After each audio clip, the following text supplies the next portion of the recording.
Bienaventurado el que lee y los que oyen las palabras de esta profecía y guardan las cosas en ella escritas, porque el tiempo está cerca. Son muchas las preciosas verdades que contiene la palabra de Dios, pero es la verdad presente lo que el pueblo necesita. Bienvenido a su programa, La Verdad Presente.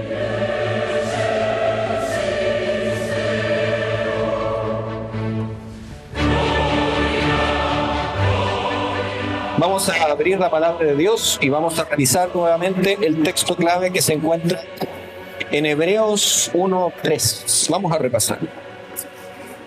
Si hay algún hermano que lo encuentra y lo lee de manera potente, con voz de trompeta, Hebreos capítulo 1, versículo 3.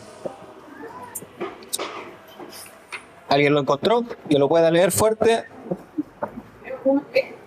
Hebreos 1:3. El cual, siendo el resplandor de su gloria, la imagen misma de su sustancia, sustenta todas las cosas por la palabra de su poder, habiendo efectuado la purificación de nuestros pecados por medio de sí mismo, se sentó a la diestra de la majestad de la tierra. Amén. La palabra de Dios debiera producir un gozo cuando la leemos. Debiéramos expresar ese gozo. Repito, dice, el cual siendo la gloria, el resplandor de su gloria y la imagen misma de su sustancia, y quien sustenta todas las cosas con la palabra de su poder, habiendo hecho expiación de nuestros pecados por sí mismo, se sentó a la diestra de la majestad en las alturas. En la iglesia dice... Vamos a comenzar a desoxidar los amenes, porque si la palabra llega al corazón e impresiona algo, usted debiera decir amén. Amén. Dice, este texto es maravilloso, pero generalmente nos centramos en la obra redentora que presenta este texto. Pero hoy día me quiero centrar en otra parte de este texto. Dice que Él es el resplandor de la gloria, la imagen de su sustancia, Jesús. Es la imagen de Dios. Y en la palabra de Jesús, en el Hijo, todas las cosas son sustentadas. En la palabra de Dios, en la palabra de Jesús, dice que es la palabra de su poder. ¿Cuán importante es el poder de Jesús para sus vidas? ¿Cuán importante es la palabra de Jesús? Es el poder, es lo que dice el texto, en sus vidas.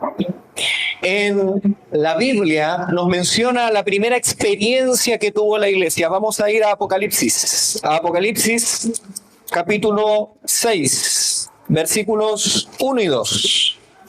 Utiliza un mensaje simbólico para hablar del poder de la palabra de Jesús. Pongan atención. Dice, entonces vi que el Cordero abrió uno de los sellos y oí a uno de los 4 seres vivientes decir con una voz como de trueno, ven. Miré y vi un caballo blanco.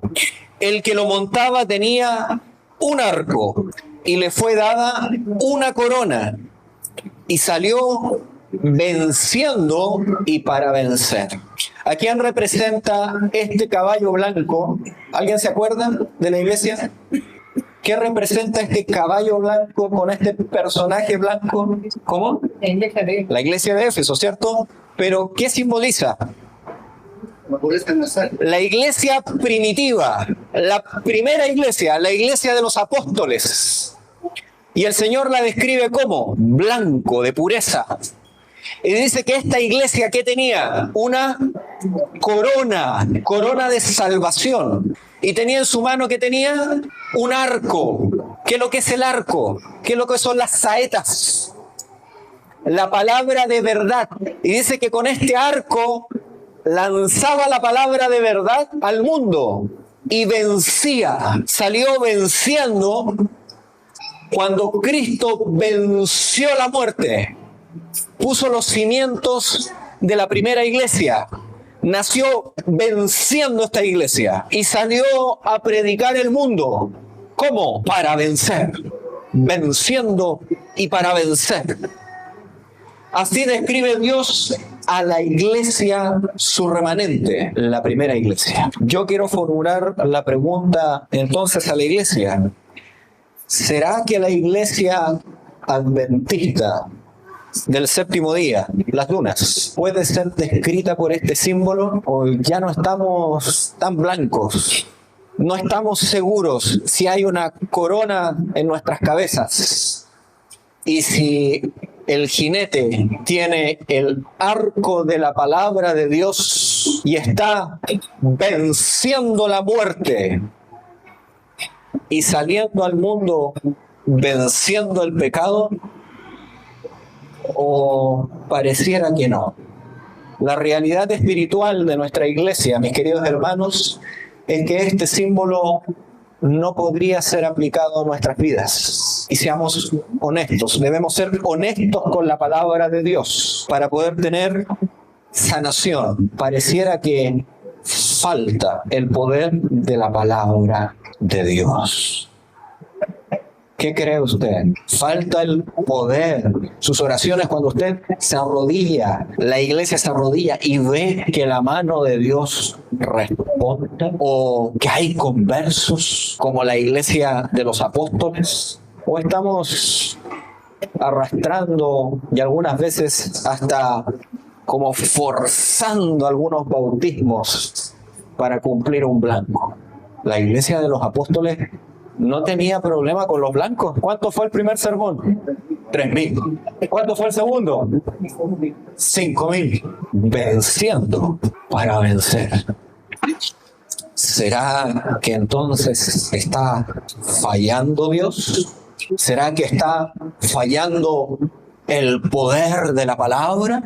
¿O será que está pasando algo entre la iglesia y la palabra? O podríamos decir que no está pasando algo entre la palabra y la iglesia, algo que se ha perdido, que la palabra de Dios, algo no está sucediendo entre el corazón del creyente y la palabra. Vamos a estudiar el día de hoy qué es lo que ofrece la Biblia como respuesta de por qué no vemos el poder de la palabra en nuestros días. Vamos a ir a Mateo capítulo 13 y vamos a estudiar lo que Cristo dijo, la palabra del Hijo, el poder, sobre cómo trabaja su poder, su palabra en el corazón de los hombres. Mateo capítulo 13, la parábola del sembrador. Hasta los niños pueden entender hoy cómo se manifiesta el poder de la palabra.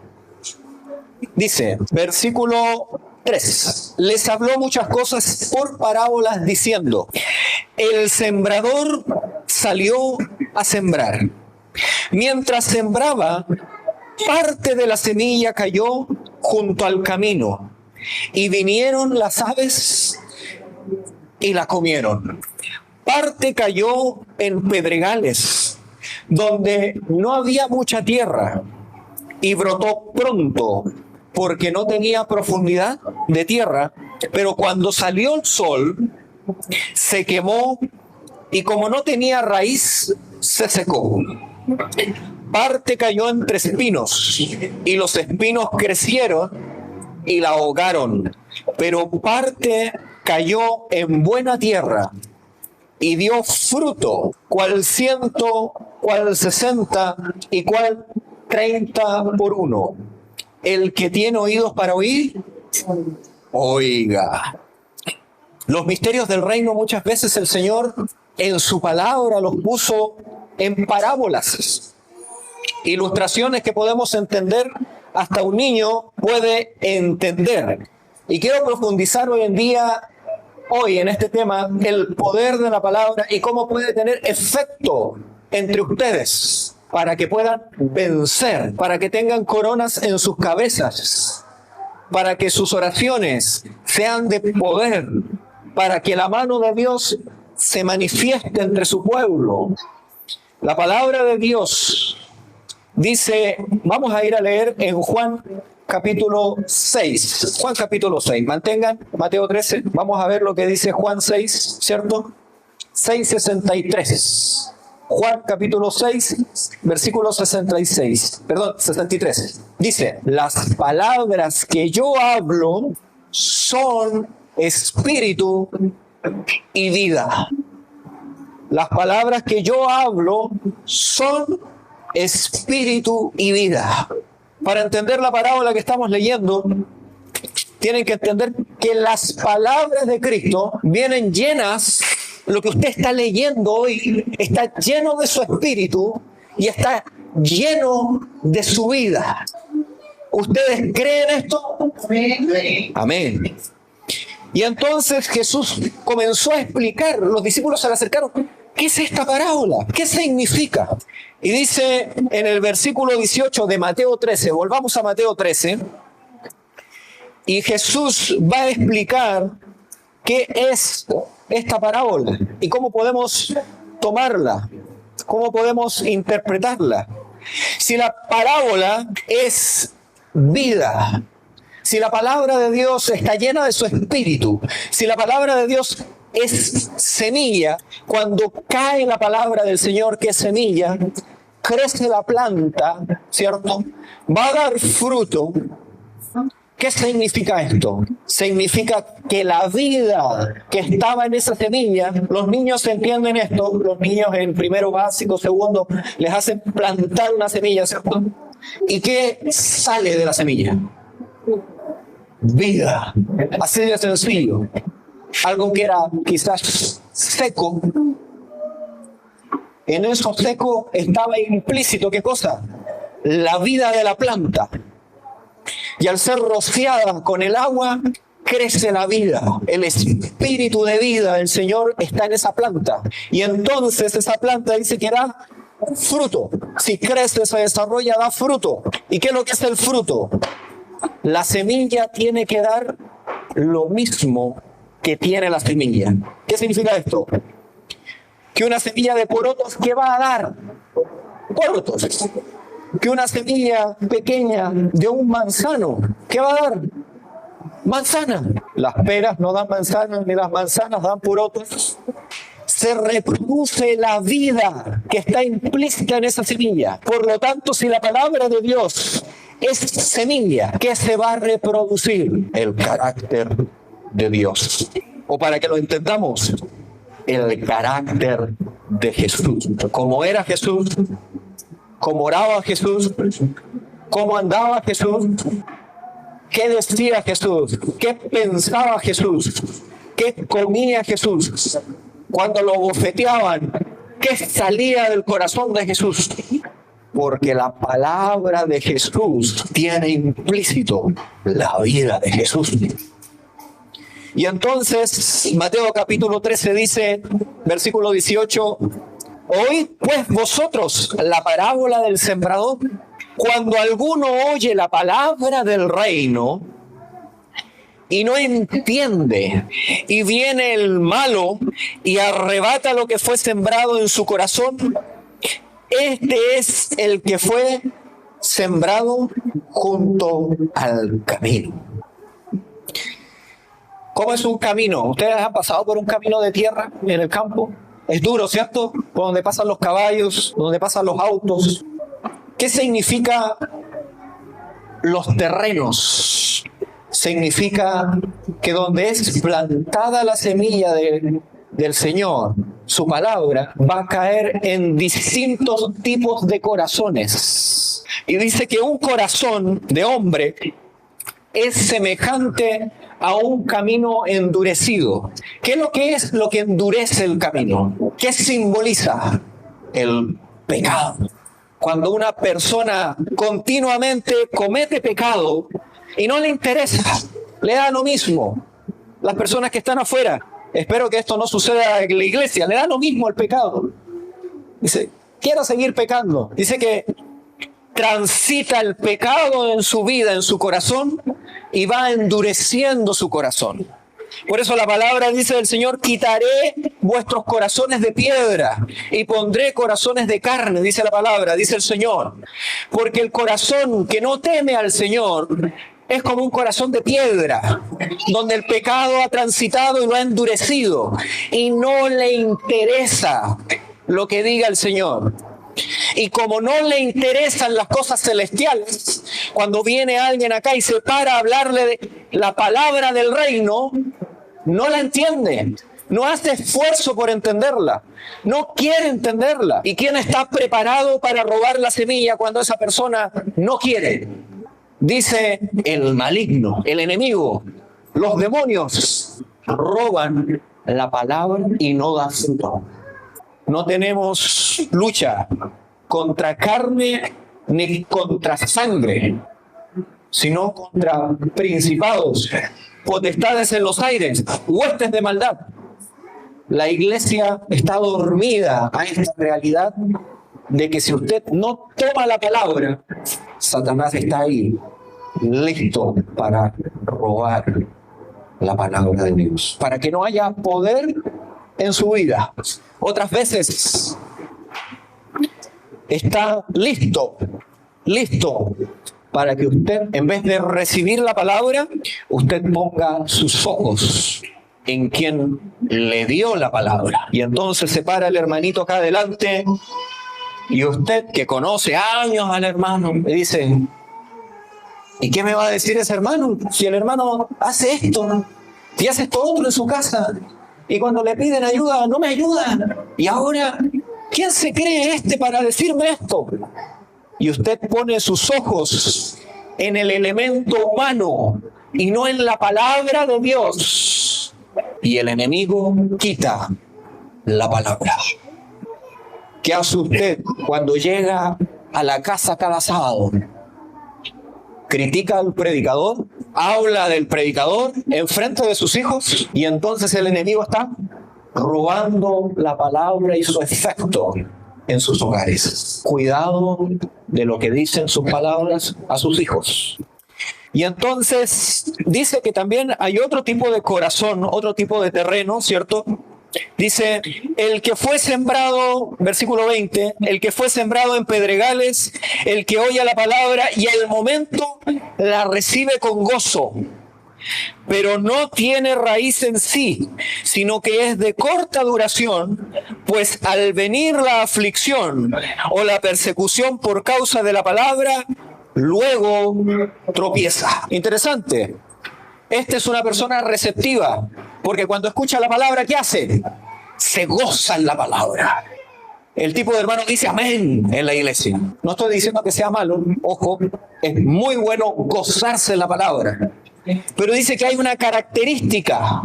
Dice de que debajo del primer terreno, ¿qué es lo que hay? Hay piedras. ¿Qué son estas piedras? Estas piedras son que todavía permanece el egoísmo del corazón, todavía no ha sido desechado, y entonces recibe la semilla, pero cuando la semilla empieza a crecer y empieza a tocar partes que yo no quiero entregar al Señor, me empieza a incomodar. Cuando viene el hermano y me dice: no, pero es que el sábado es de puesta de sol a puesta de sol y no hay que comprar en la tarde, me incomoda. ¿Quién es el que se incomoda? El yo. El egoísmo, lo mío. Cuando la palabra empieza a profundizar y empieza a tocar los ídolos que están escondidos en lo profundo del corazón, que yo no estoy dispuesto a sacrificar, la palabra choca con esos pecados escondidos, acariciados, que solo usted en su corazón conoce y probablemente ni siquiera conozca, pero están ahí. Y entonces ese corazón que está gozoso al principio, después ya no está nada tan gozoso, le empieza a incomodar, le molesta que tenga que hacer cambios. Todavía hay hábitos que no quiere entregarle al Señor, formas, prácticas, cosas que están ahí en lo profundo. ¿Cómo se siente usted cuando le dicen que tiene que entregar todo al Señor? O el 10% alguno. Ya les molesta el 10. Y cuando escuchan el todo, pero ¿cómo que todo? ¿Cómo se sienten? Y entonces dice que sale el sol.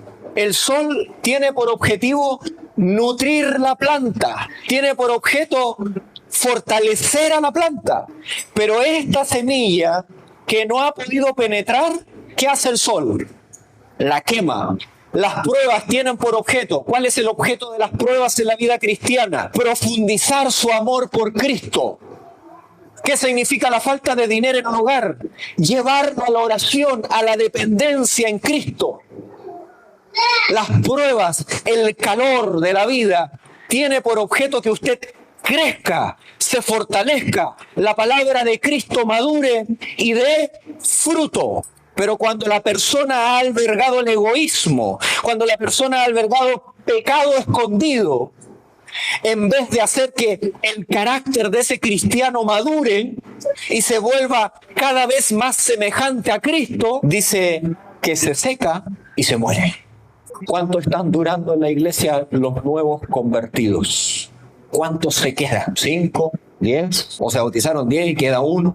Aquí está la explicación. Porque en lo profundo de su corazón todavía no hay una total transformación del corazón. Usted y yo no lo podemos saber, pero cuando vemos que se van, es porque la planta no echó raíz.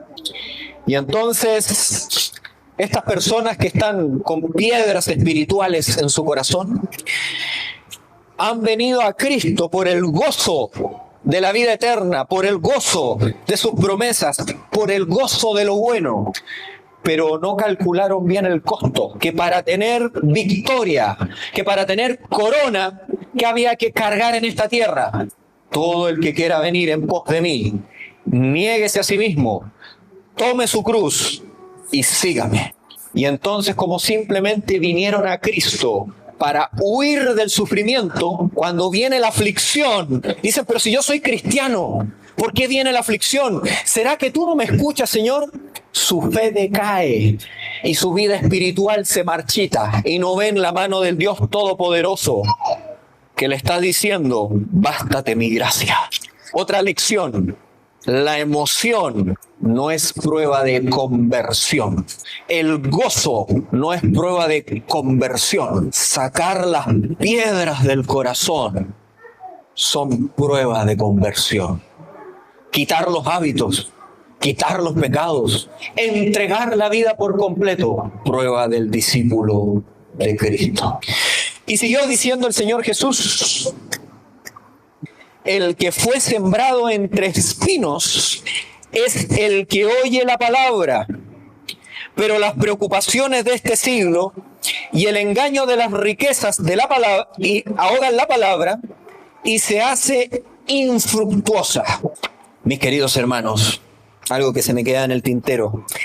Aquellos que no estén dispuestos a sacar las piedras del corazón jamás podrán obedecer a Jesús. Su obediencia va a ser como la obediencia de los fariseos, lo que se ve. Pero cuando venga la palabra y remueva la conciencia, lo que no se ve, porque la conciencia habla, el Espíritu Santo habla al corazón y acusa de pecado cuando lo tenemos.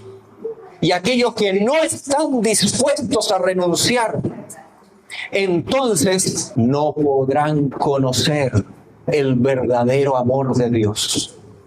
Porque solo aquel que se desprende de sí mismo conoce el amor de Cristo. Porque el amor de Cristo, ¿cómo fue por sus discípulos? Cuando les dijo, un nuevo mandamiento os doy, que os améis los unos a los otros como yo os he amado. ¿Y cómo nos amó Jesús? Hasta la muerte, y muerte de cruz. Aquellos que no estén dispuestos a sacar el egoísmo no van a conocer el amor de Dios y por lo tanto no van a poder obedecer. Van a obedecer quizás exteriormente, como lo hacían los fariseos, pero cuando la ley de Dios pida obediencia real, no van a poder, porque la única obediencia que acepta Jesús es por amor. La semilla que cayó entre espinos, dice que cayó una semilla entre espinos, ¿cierto? Y crecieron los espinos y ahogaron la buena semilla y no dio fruto, ¿ok? ¿Qué significa los espinos? ¿Qué significa este terreno, este corazón que tiene espinas?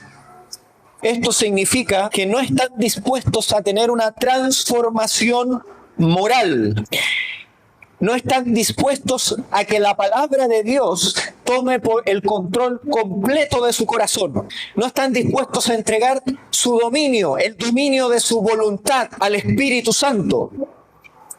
¿Por qué? Porque hay semilla de Satanás plantada en el corazón. Engaños, errores, falsas concepciones, falsas ideas, preocupaciones. La gracia de Cristo, mis queridos hermanos, solamente crece en el corazón que continuamente se está preparando para recibir la gracia del Dios Todopoderoso. Vaya al campo, siembre una buena semilla en un buen terreno, déjela sola, vuelva en 5 meses. ¿Y qué va a encontrar? Cizaña alrededor. La cizaña crece sola. ¿Qué necesita estar haciendo usted? Limpiando continuamente, arrancando. Eso significa que mientras caminemos en este mundo, Satanás siempre va a estar intentando plantar engaños en su corazón. Cosas que no dice la palabra en su corazón. Y si usted abre la puerta, crecen espinas. Por ejemplo, algunos errores que andan por ahí. Conversando con algunos amigos, ¿cierto? Siempre hay amigos en el trabajo. Salen algunas conversaciones un poco más profundas. Y siempre se habla de que la cosa está mala. Hace falta el dinero, ¿cierto? La inflación está fuerte.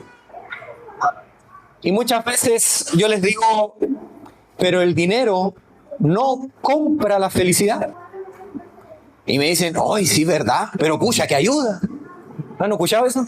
Engaño de Satanás. Creer que el dinero puede comprar la felicidad. Que la paz en este mundo puede entregar un gramo de felicidad. Esa es semilla del diablo. Otra cosa que los hermanos, y esto no he escuchado en hermano. Ayúdate que yo te ayudaré. ¿Han escuchado, no? Semilla del diablo.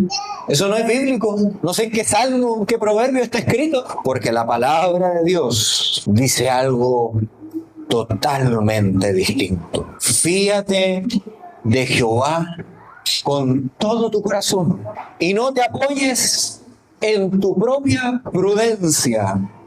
Reconócelo en todos tus caminos y Él enderezará tus veredas.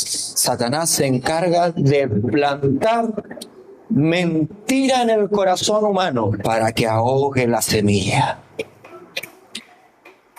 Y estas espinas también son, dice la palabra, las perplejidades de este mundo, las preocupaciones. ¿Cómo llegamos a final de mes? ¿Cómo pago el arriendo? ¿Cómo pago la universidad de mi hijo? Y entonces estamos tentados a creer que yo soy mantenido por mi propio poder, que yo soy mantenido por mi propia fuerza. Y entonces, cuando comenzamos la vida cristiana, sobre todo los jóvenes, se bautizan, el primer amor, sus primeras horas de la mañana, la consagración, culto, y después la universidad, las preocupaciones, tienen hijos, y ya en la mañana, amén, y para el trabajo. Y en la noche, amén, y a dormir. Y las espinas empiezan a producir que la semilla pierda conexión vital y se ahogue. La semilla necesita para crecer espacio, necesita tiempo de comunión con Cristo, vida devocional, que lo primero para ti sea su palabra. Que tú sepas que si ese día no tienes comunión con Cristo, estás muerto espiritualmente y estás perdido. Y si te atropella un auto, te vas al infierno cuando Cristo venga en sus nubes. Porque la vida no depende de ti. La vida depende de Cristo. Y entonces, cuando pongas a Cristo en primer lugar, mis queridos hermanos, lo digo porque lo viví. Yo era del cristiano que sacaba 15 minutos para orar y al trabajo. Y decía, Señor, ¿por qué no hay victoria? ¿Por qué no me transformas el carácter? ¿Por qué no me quitas el hábito? Cristo dice, sin mí nada podéis hacer. Sin mí nada podéis hacer. Y entonces comencé a levantarme temprano. El Señor me mandó un aguijón en la carne para levantarme temprano. Una enfermedad, bendita enfermedad. Me hizo buscar al Señor. Y entonces prefiero que me descuenten sueldo. Hay días que me levanto tarde, no todos los días son iguales. Hay algún día que fallo, soy humano. Pero prefiero que me descuenten que perder la palabra de Dios en mi vida. ¿Qué es lo que hay en tu corazón? ¿Cuál es el tesoro de tu corazón? La palabra de Dios o tus obras. El que depende de sus obras no ha sido justificado por la fe. El que depende de sus obras no ha encontrado la gracia de Cristo. Porque Cristo dijo, no de pan vive el hombre, sino de toda palabra que sale de la boca de Dios.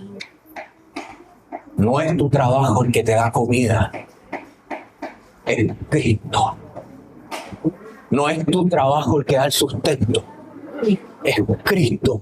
Sin mí nada podéis hacer. Tenemos que aceptar la invitación de Jesús y arrancar las espinas de la mentira de nuestros corazones. Y el Señor nos va a llevar a desear santidad, a desear estar frente a su presencia, a desear a que nuestro corazón lo único que desee es morar bajo la sombra del Altísimo. Y entonces se cumplirá en la vida de usted que usted va a morar ¿dónde? Con el Omnipotente, con su poder, con su brazo. Verá que en su vida hay poder para vencer. Mire la vida de Cristo. Oraba en público para que el resto creyera que lo escuchaba. Porque él decía, yo sé que tú me escuchas. Usted tiene la misma convicción de que sus oraciones son respondidas. Tiempo con Cristo. También, por asunto de tiempo, les voy a dejar los textos, pero ustedes los van a revisar. Marcos 4:19 y Lucas 8:14. Profundiza, ¿qué son estas espinas? En Marcos dice los pasatiempos de la vida. Jóvenes, la vida tiene muchos pasatiempos, pero cuando quitan el tener tiempo con Cristo, son espinas que no permiten el crecimiento del poder de Cristo en tu vida. Ten cuidado. Hasta los pasatiempos más inocentes, Satanás está dispuesto para transformarlos en trampas que ahoguen la semilla, que quiten la espiritualidad, que se roben tu salvación. Hoy en día, pasatiempos hay por doquier. El celular, TikTok, está programado para mantenerte entretenido. Y entonces tenemos una generación que tiene que vivir entretenida y no conocen el aburrimiento. Su mente es como la de drogadictos a la felicidad. Necesitan estímulos continuos para ser felices. Ellos creen que el aburrimiento es falta de espiritualidad y por eso buscan en la iglesia cosas que los emocionen, que los apasionen. Música con ritmo, batería, tambores.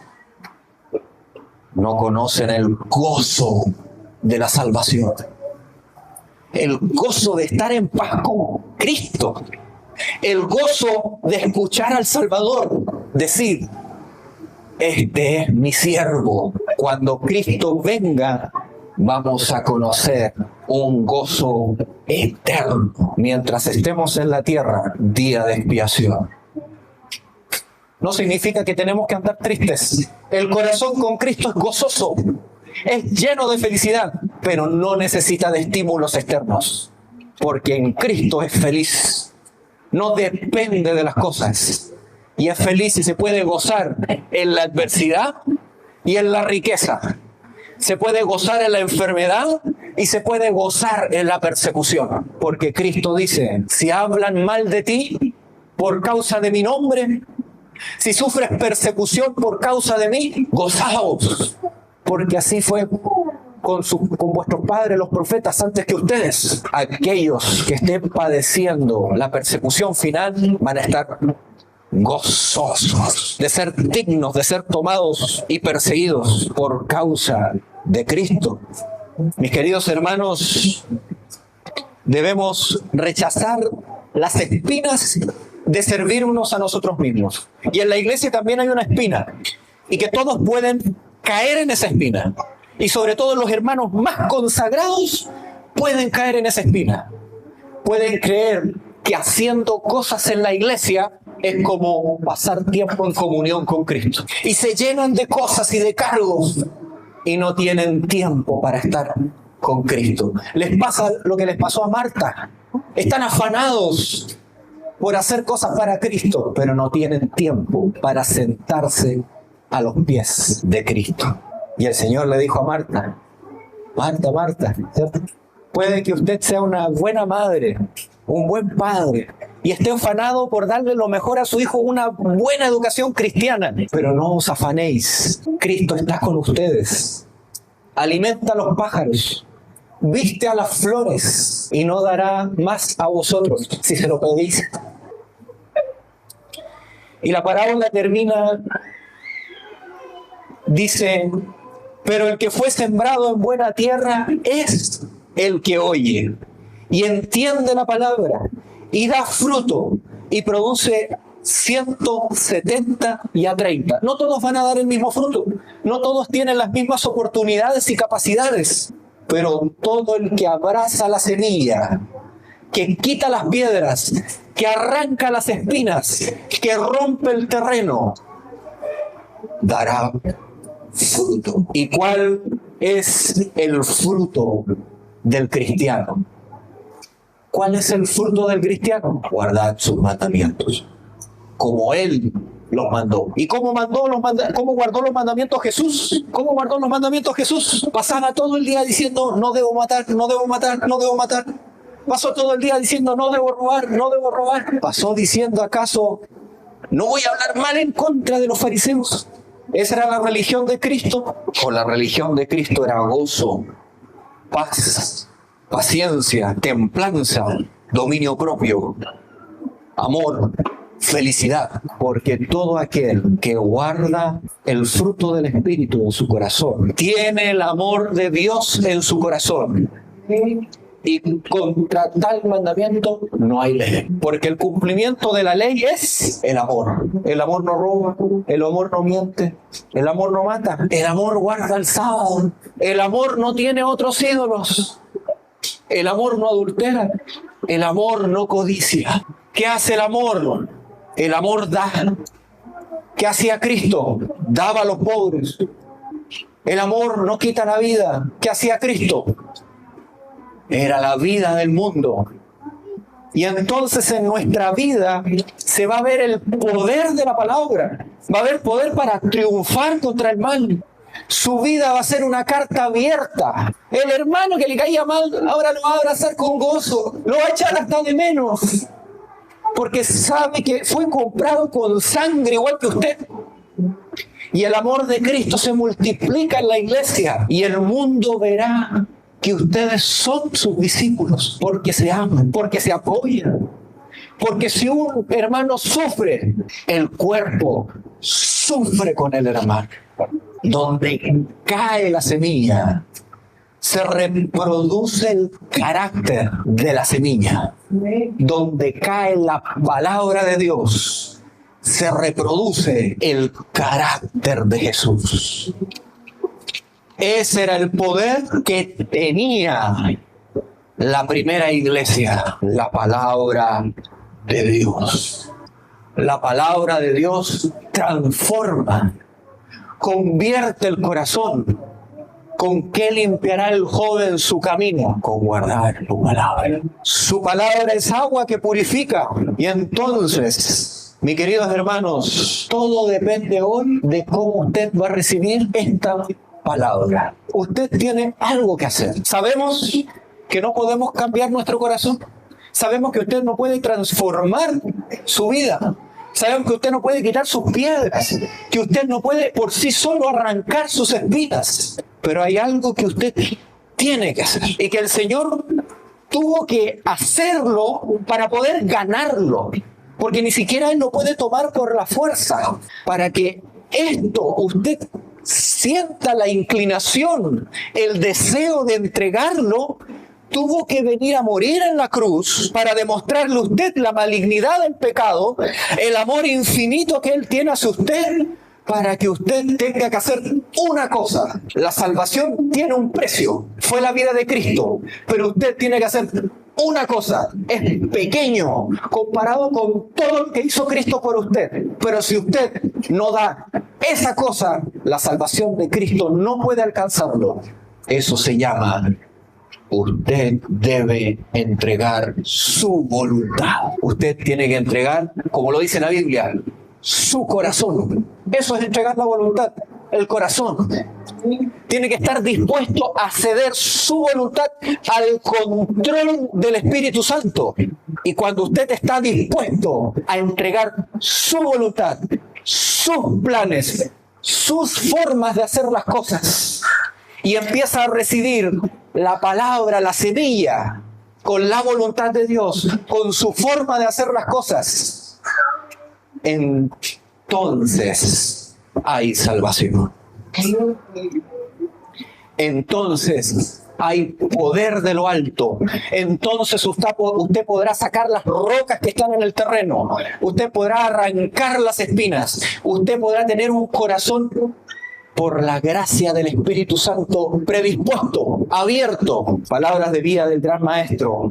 Debe abrirse y limpiarse el jardín del corazón por medio de un profundo arrepentimiento por el pecado. Si usted no confiesa su pecado, Cristo no puede tomarlo, perdonarlo. Pero no solamente ahí, ese es el mensaje que cree todo el mundo evangélico. El mensaje adventista dice que Cristo lo toma, entra con su pecado en el lugar santísimo, por medio de su sangre lo purifica, porque estamos en la purificación del lugar santísimo, donde todos los pecados están siendo borrados del libro celestial y de su corazón. Y entonces se produce en usted el milagro del nuevo nacimiento. Y todos los días usted va a ir a arrancar las espinas de su corazón. Todos los días usted va a ir a los pies de Cristo a quitar las piedras. Cada día de mañana se va a levantar y le va a decir: muéstrame el pecado que habita en mí y límpiame, oh Señor. Quiero ser limpio como la nieve. Dame tus vestiduras de justicia. Y entonces el Señor Jesús, que está dispuesto a dar el Espíritu Santo a su iglesia, al pueblo que pide y clama, limpiará y quitará su pecado.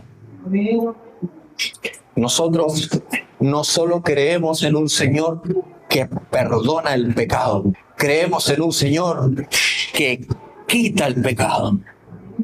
Y no solamente lo quita, lava, purifica, limpia el dolor que haya producido el pecado en tu corazón. Porque el pecado deja secuelas. El pecado maltrata el corazón humano. Nos duele cuando recordamos las cosas malas que nos han hecho. Pero el Señor está dispuesto a quitar el dolor del pecado y plantar el gozo de la salvación.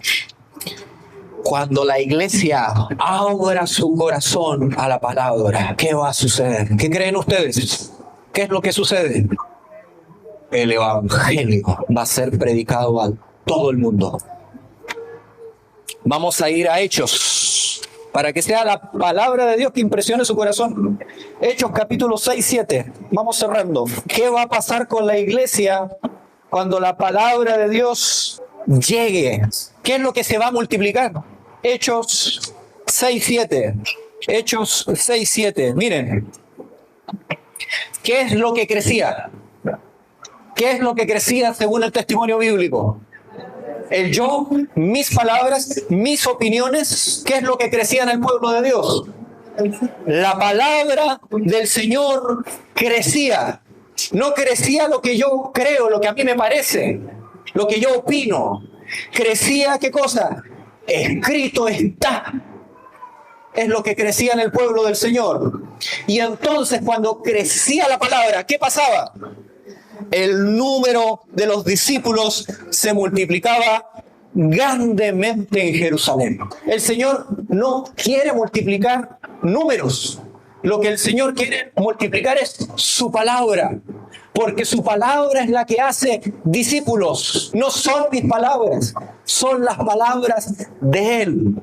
Y cuando la iglesia de Cristo esté dispuesta a multiplicar la palabra de Cristo en su corazón, entonces se verá el fruto. Porque primero el fruto es obediencia para justicia. Pero después, cuando se da el fruto y cae, el fruto se multiplica en nuevos conversos. La semilla del cristiano es su sangre, su vida. Y nuestra vida, así como la de Cristo, tiene que ser entregada para la salvación de muchos. Solo el carácter de Cristo completará la obra final. Y entonces la iglesia va a ser revestida con su justicia, con las ropas blancas de Cristo. Tendrá nuevamente el arco de la verdad y saldrá al mundo a predicar, venciendo y para vencer. ¿Qué mensaje tenemos nosotros? ¿Que hay que predicar al mundo? ¿Que Cristo viene? ¿Solo eso? ¿O que hay que estar preparados para su venida? Cristo viene, hay que prepararnos para su venida. Hay que tener las ropas de justicia si queremos entrar en las bodas del Cordero. Y el resto va a querer las mismas ropas que usted tiene, porque va a entender en su vida lo que es la santidad. Va a entender en su vida lo que es el amor. Va a entender en su vida lo que es el carácter de Cristo. Que el Señor nos ilumine a recibir su palabra. Si el hermano no la recibe, no se preocupe.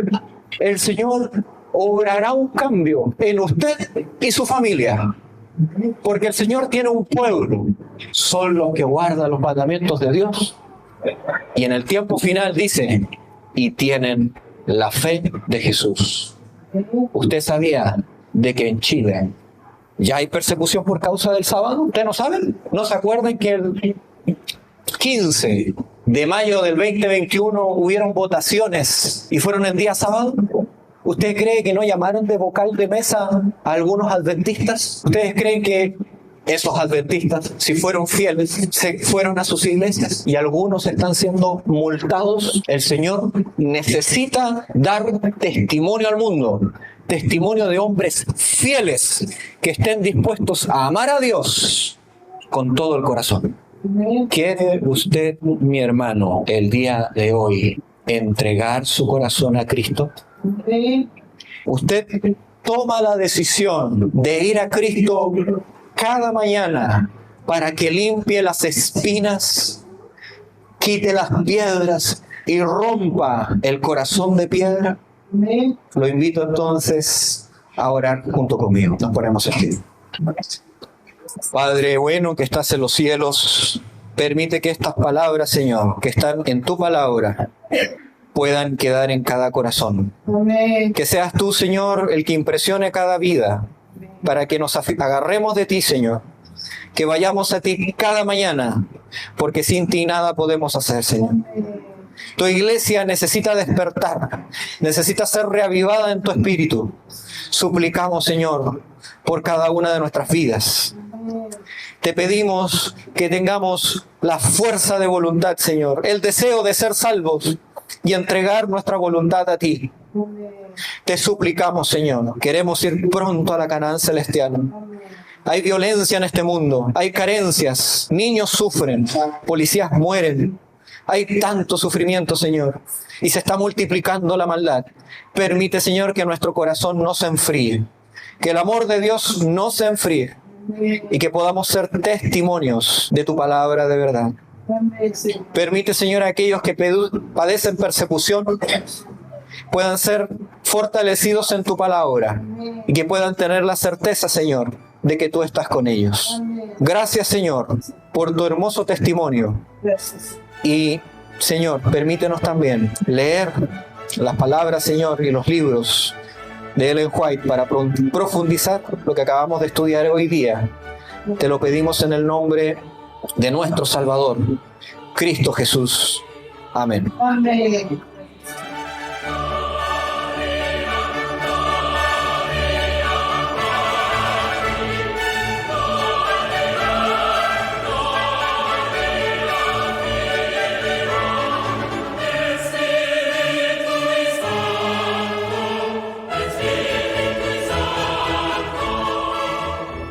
El siguiente sermón ha sido grabado y filtrado por el Ministerio de Audiovisuales Colorion Studio.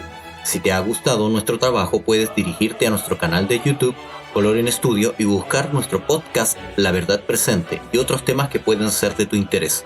Si quieres apoyar nuestro trabajo, puedes hacerlo por medio de Patreon, buscando Colorion Studio. El Señor les bendiga.